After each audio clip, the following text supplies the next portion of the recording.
Boker Tov Chavrim, I'm Stephen Ben-Nun. You're watching Israeli News Live, and this morning we have very breaking news coming from Fars News Agency, along with other news agency. The Sputnik News is reporting that some 30 Israeli foreign intelligence officers killed in a Russian caliber missile attack in Aleppo.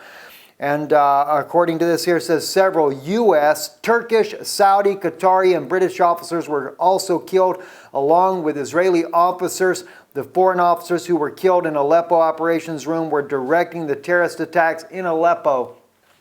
Guys, this is very concerning that we're hearing this type of news coming out of Syria this morning, and it is also being very hush-hush in Western media. And the reason it is being hush-hush in Western media is because the question has to be asked, what are Israeli officers doing there? What are U.S. officers, Turkish, Saudi, Qatari, and British officers doing there? As I have stated all along, it is nothing but a false coup that happened in Turkey under Erdogan. I believe it was orchestrated by the United States along with President Erdogan in order to get Turkish military forces and boots on the ground there.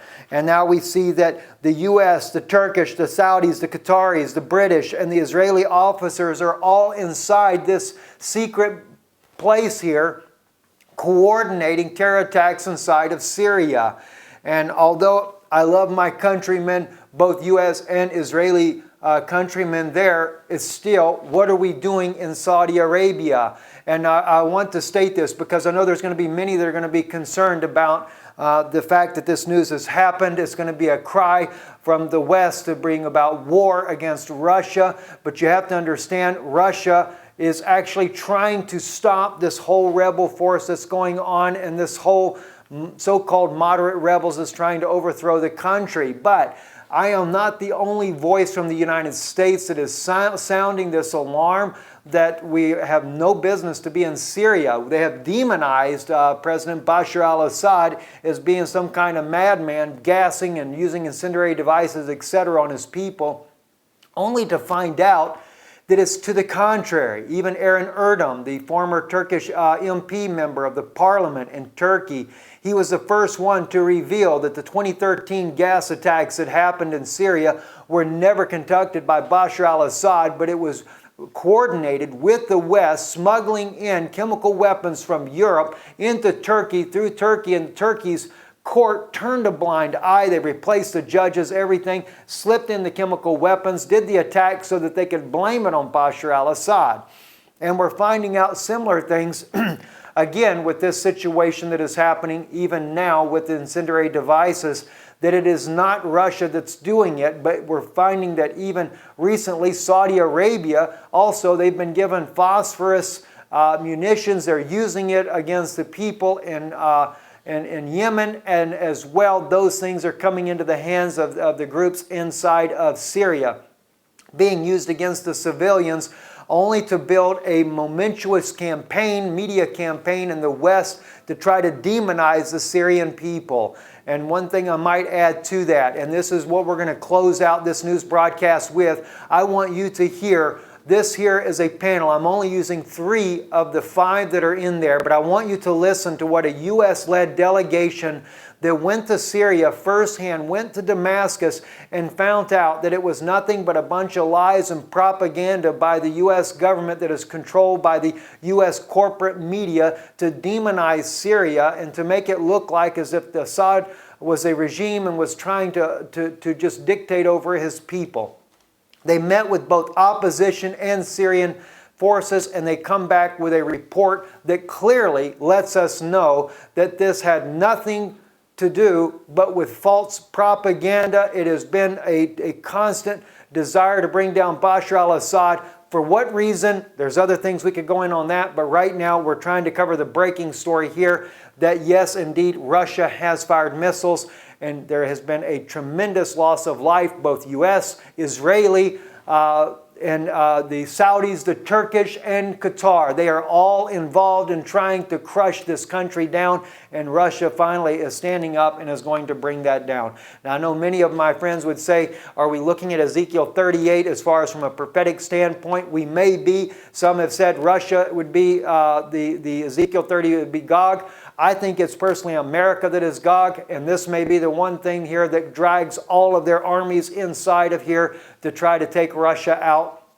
Then others might say this would be the hook in the jaws for Russia and bring them down, but Russia is one nation, and we see in the prophecy of Ezekiel that it is jaws and hooks, plural, so it is a multinational force that comes in, and we see a multinational force there.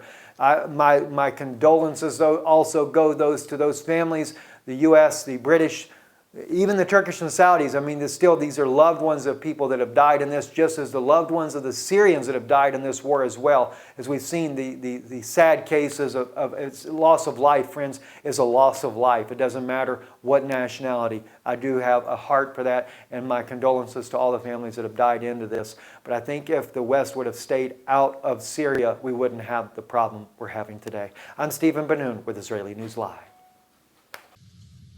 It was our consideration that we had to reach out to the U.S. peace movement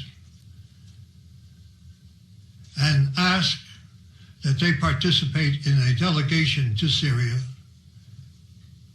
to see for themselves what existed, to speak to both officials and non-officials, civil society,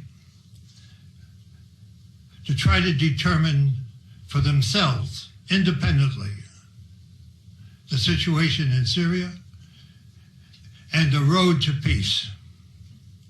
That is our responsibility. Our responsibility is to reach out first to the U.S. peace movement and then to the American people.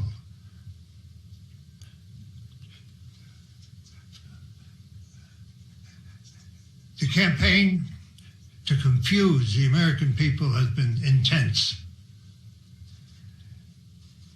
And it is our purpose to try to bring some light, some understanding, which can perhaps lead to the American people demanding an end to the intervention and peace in Syria. What Alfred said is so true. We are fighting a mass of propaganda that has demonized the Syrian government, demonized its leaders, an effort that precedes every other intervention that the United States has made over the course of many, many decades in order to convince people that it's okay for quote-unquote humanitarian reasons to overthrow a government and to replace it with whatever. The United States prefers a government that is not independent, that is a willing participant in what the whatever U.S. policy is. So what we saw in Damascus and what we saw in the two villages we visited outside Damascus belies the propaganda that has overwhelmed us. It's hard. It's hard for even those of us who have been in the peace movement for a long time. It's hard for us to ignore this propaganda. It is so well orchestrated. Work together, coming back in cooperation to try to bring the message and the truth back to the United States. As an American citizen, it is shameful for me to admit what my government is doing in the sovereign country of Syria. We have no right to impose these illegal sanctions.